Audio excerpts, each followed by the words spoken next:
Hi guys, this is MJ in Villa number 16, right? How old are you? I am 6, and this is our, and we went to Thunderbird, and this is our hotel house, and I love staying here. Let's take a tour. Okay, you tour us then. Okay, first is, I don't know, we should say the beautiful dining area and the beautiful kitchen. Show us the dining area. It's very messy.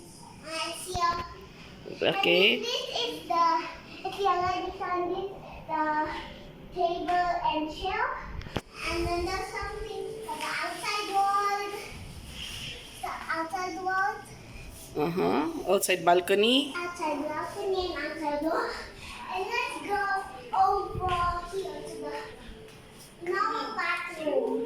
That's the bathroom The with a nice chandelier, right? And with a messy inside Sink. sink. I don't know who's spot there. Just one.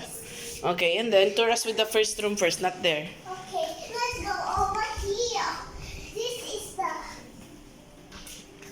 This is the beautiful room with a walk-in closet. May I see? Or I should say a beautiful closet with a robe and bye-bye.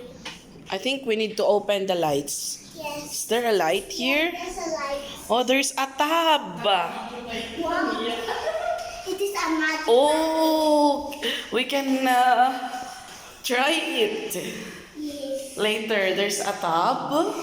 And I don't know why did they make a glass there, because we need privacy up there.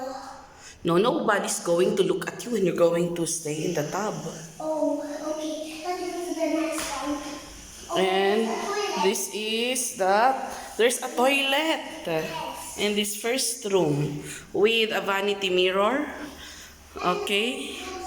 And we have different soaps over here. Like they provided as lotion, a bath soap, dental kit, and vanity kit, I think.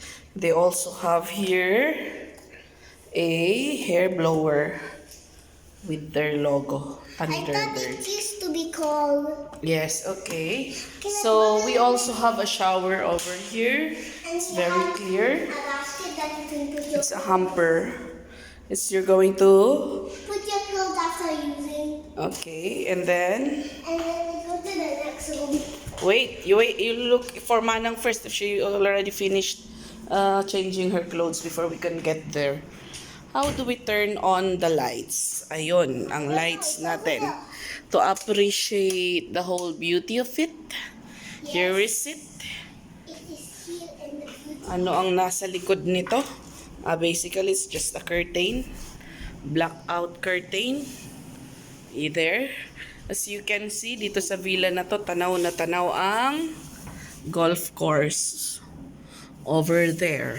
And then this is a beautiful tree that's blocking. You don't our need to other open way. that anyway. And we have 2 bedrooms. Yes, we have two Twin beds. rooms, yes. I'm going to hide here and hide and seek. You can hide there. Right? Can you see me? No, I can't see you anymore. You're well hidden.